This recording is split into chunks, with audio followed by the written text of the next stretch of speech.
ఉండాలి అనేది స్పష్టం అండి. మళ్ళీ మీ దగ్గరకు వస్తాను. ఒకసారి మావిడి గిరిధర్ గారి దగ్గరికి వెళ్తాం. మావిడి గిరిధర్ గారు, ఈ డెవలప్మెంట్స్ మక్కాలో జరిగిన ఒప్పందం తర్వాత భారతదేశాన్ని టార్గెట్ చేసి దూకుడుగా వెళ్ళే పరిస్థితి ఏమన్నా కనిపిస్తుంది? ఇందాక అంబాసిడర్ గారు చెప్పినట్టు M3, man, machine and money, ఈ మూడు ఒక్కొక్క దేశం దగ్గర ఉన్నాయి. అంటే ఒక చేతకాని నిస్సహాయ స్థితి, దుర్బల స్థితిలోకి వెళ్ళిన పాకిస్తాన్కి ఇది ఒక అవకాశంగా మారబోతుందా భారతదేశాన్ని టార్గెట్ చేయడానికి? పత్రిజీ, మీకు కోపానలిస్ట్ కి మీ ప్రేక్షకులందరికీ నమస్కారాలండి. గమాల్ అబ్దుల్ నాసర్ అని చెప్పేసి ఈజిప్ట్ మాజీ రాష్ట్రపతి గతంలో ఇటువంటి ముస్లిం నేటో లాంటి తయారు చేస్తే ఎలా ఉంటుంది అని చెప్పి ఆయనను ఎవరో అడిగితే కనుక ఆయన చెప్పింది ఏంటంటే 53 దేశాలు ఇంటూ 0 అని చెప్పారు. ఇది ఆయన చెప్పిన విషయం, నేను చెప్పింది కాదు. కాబట్టి వీళ్ళు ఎన్ని కూటములు చేసుకున్నా కానీ కూడా వీళ్ళు ఇంకొకరి మీద ఆధారపడి ఉన్నారు కాబట్టి వాళ్ళకి అంత శక్తి లేదు. ఈ రోజు పాకిస్తాన్ చైనా మీద ఆధారపడుతుంది. 81% చైనా దగ్గర నుంచి వాళ్ళు కొనుక్కుంటే కానీ వాళ్ళకి గతి లేదు వాళ్ళకి. అలాగే మనకు సౌదీ అరేబియా 100% వాళ్ళు కంప్లీట్ గా మనం USA మీద ఆధారపడుతుంది. వీళ్ళు ముగ్గురికి కూడాను వేరే వేరే థియేటర్స్ లో శత్రువులుగానో లేదా ప్రత్యర్థులుగానో పనిచేస్తున్నారు. ఫర్ ఇన్స్టెన్స్ ఈ రోజు లిబియాలో చూస్తే కనుక మనకు టర్కీను సౌదీ అరేబియా ప్రత్యర్థులు. అలాగే మనం ఇరాన్ సంబంధించి చూస్తే ఇక్కడ ఇరాన్ తోటి మైత్రి చేసే ప్రయత్నం పాకిస్తాన్ చేస్తుంటే సౌదీ అరేబియా వచ్చేసి దానికి ప్రత్యర్థులుగా ఉంది. సో ఇవన్నీ కూడా ఏంటంటే అక్కడ ఏదో వాళ్ళకి లోపాయకార ఒప్పందం చేసుకోవడానికి వచ్చారు. ఒకరొకరి ఉద్దేశాలు వేరే ఉన్నాయి. కాబట్టి నిజంగా ఎవరి అవసరాలు వాళ్ళకంటూ ఏదైనా సమస్య వస్తే కనుక మిగతా ఇద్దరు వస్తారా అనేది పెద్ద ప్రశ్న. పాకిస్తాన్ అవసరం ఏంటి?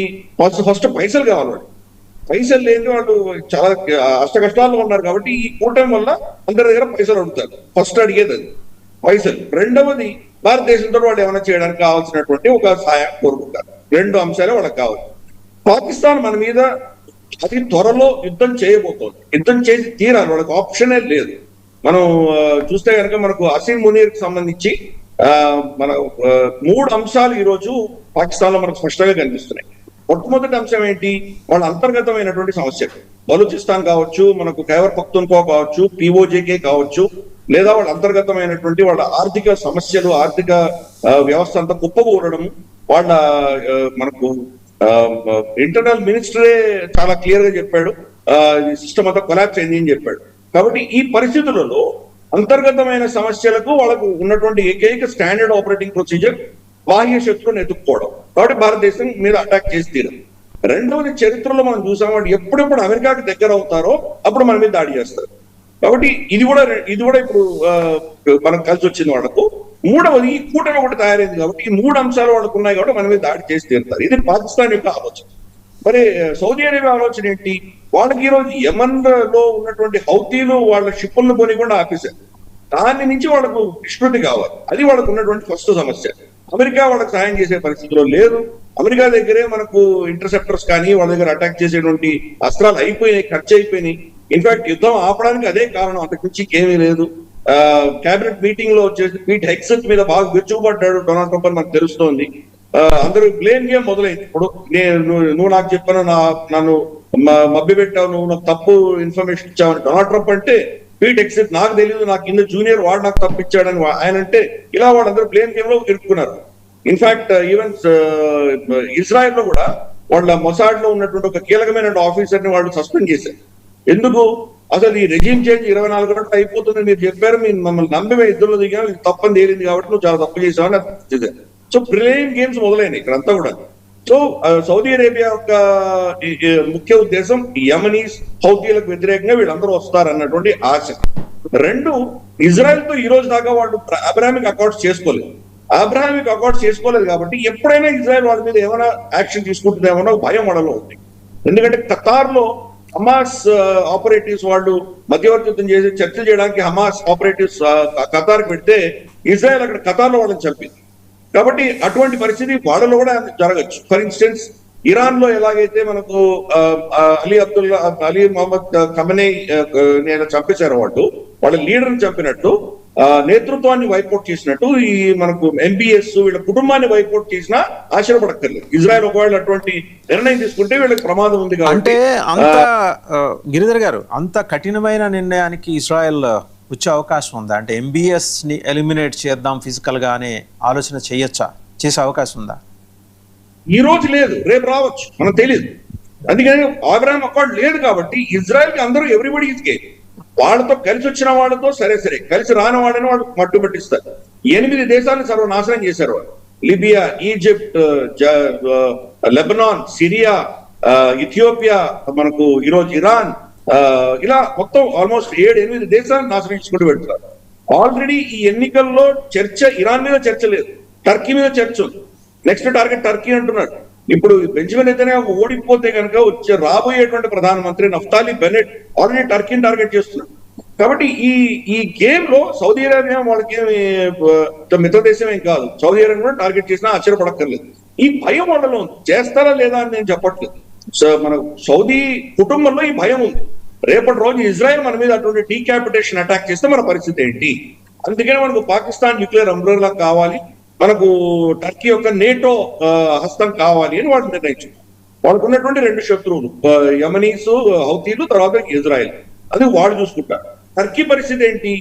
టర్కీ వాళ్ళు ఒక ఫస్ట్ ఈ సున్నీ కూటమిలో వాళ్ళు టేకా వేయాలి, వాళ్ళు ఒక ఖలీఫ్ అవ్వాలి.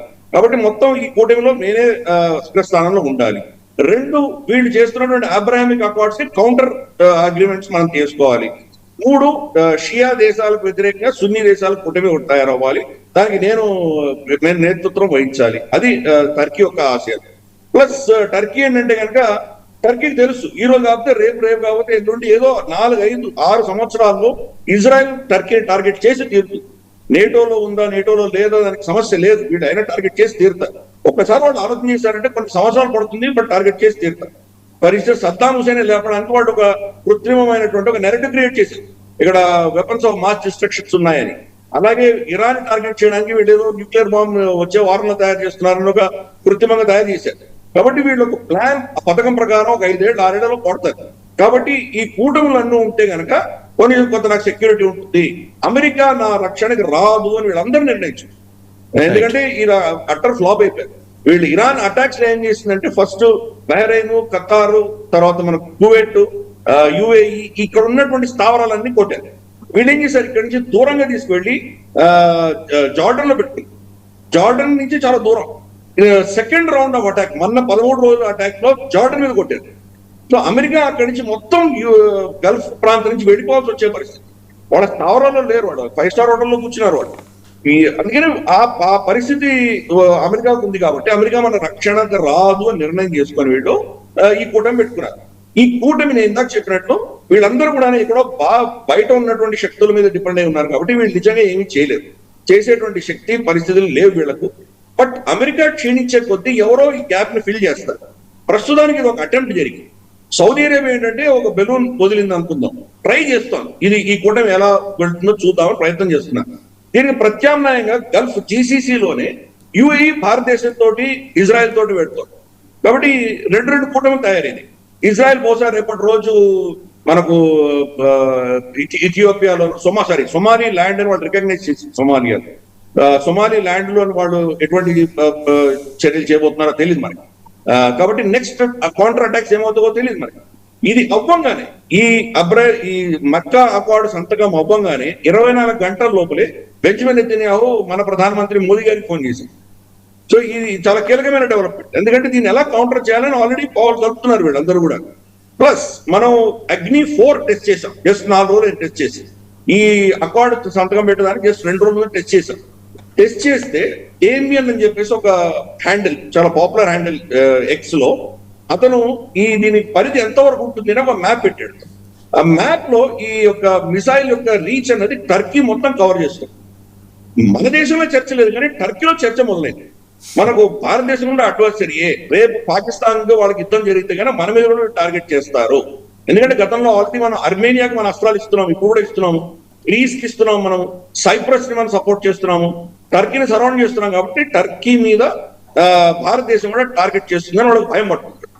అందుకని వాడు మళ్ళీ వాళ్ళు కూడా ఈ కూటమిలో వెళ్ళాల్సిన అవసరం గారు. మళ్ళీ వస్తాం మీ దగ్గరికి. ఒకసారి చందు సాంబశివరావు గారి దగ్గర.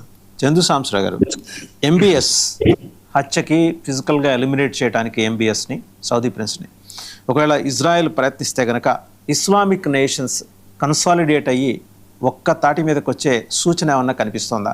ఇది ప్యూర్లీ హైపోథెటికల్, అంటే దేర్ ఇస్ అ పాసిబిలిటీ అని మాత్రమే ప్రస్తావన చేశారు. ఎందుకంటే ఇజ్రాయెల్